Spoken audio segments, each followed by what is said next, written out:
শুভ সকাল বন্ধুরা, আমার চ্যানেলে আপনাদের স্বাগত।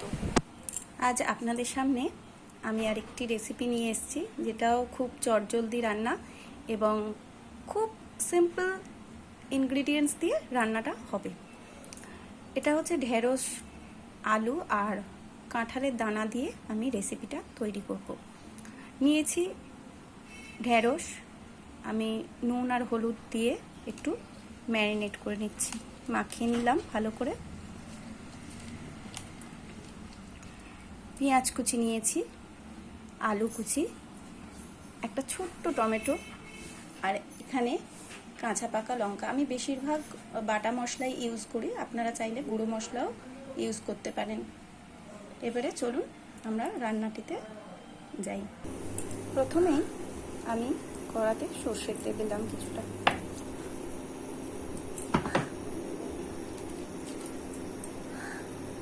তেলটা একটু গরম হলে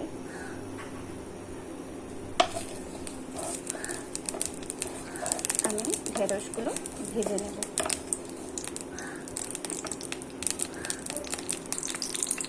এরপরে ঢেঁড়সগুলো তুলে দিলাম।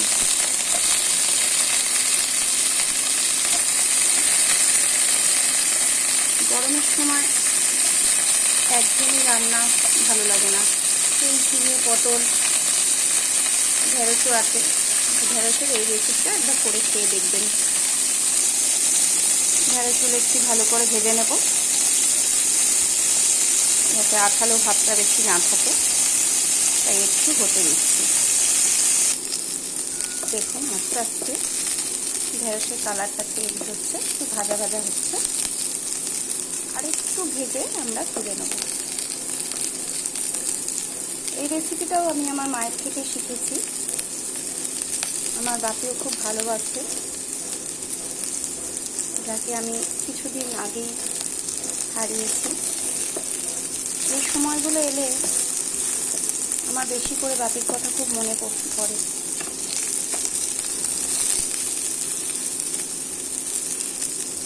এবারে ঢেঁড়সগুলি হয়ে গেছে, আমি একটি পাত্রে তুলে নিয়ে আবার ফিরে আসছি।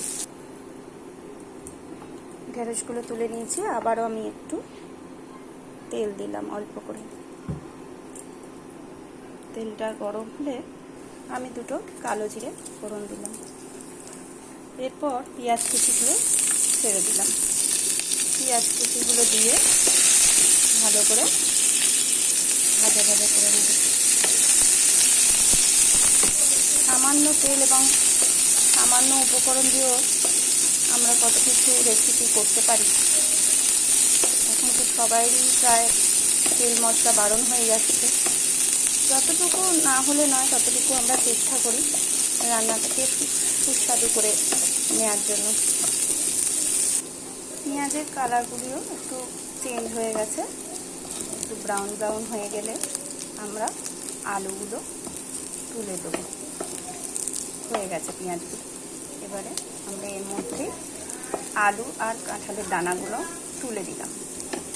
আলুগুলো তুলে দিলাম, এবারে কাঁঠালের দানাগুলো তুলে দেবো। কাঁঠালের দানাগুলো তুলে দিলাম, ভালো করে এটাকে ভেজে নেব।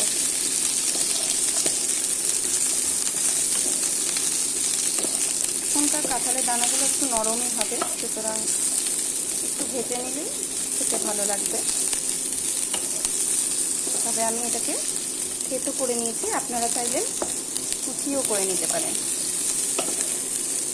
খোসাটা ছাড়িয়ে কুচিও করে নিতে পারেন। আমি একটু ভেঙে ভেঙে নিয়েছি আমার সুবিধা।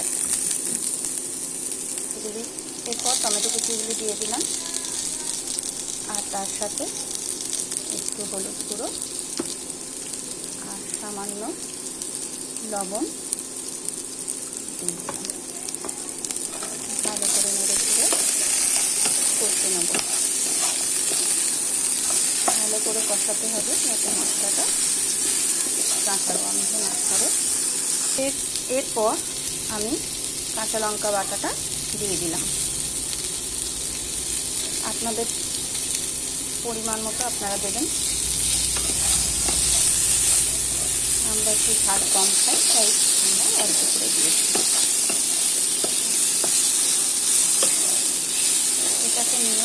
করে মিশিয়ে নেব। সামান্য একটু আমি জল দিলাম কষানোর জন্য, ব্যালেন্সের জন্য সামান্য একটু চিনি দিলাম। এবারে আমি জল দিয়ে দেবো।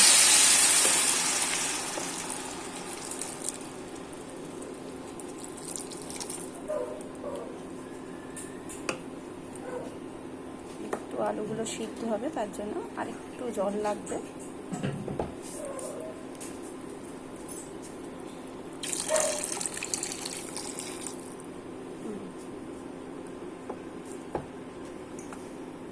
এবার আমি চাপা দিয়ে দেবো। চাপা দিয়ে দিলাম, কিছুক্ষণ হোক, তারপরে ফিরে আসছি। এবার ঢাকাটা খুলে দেখি। হ্যাঁ, অনেকটাই জল শুকিয়ে গেছে। এবার দেখবো আলুগুলো সিদ্ধ হয়েছে কিনা। হ্যাঁ, আলু খুব ভালোভাবে সুসিদ্ধ হয়ে গেছে। এবারে ঢেঁড়সগুলো তুলে দেবো। দানাগুলো সিদ্ধ হয়ে গেছে। এবারে ঢেঁড়সগুলো আমি তুলে দেবো। ঢেঁড়সগুলো দিয়ে দিলাম।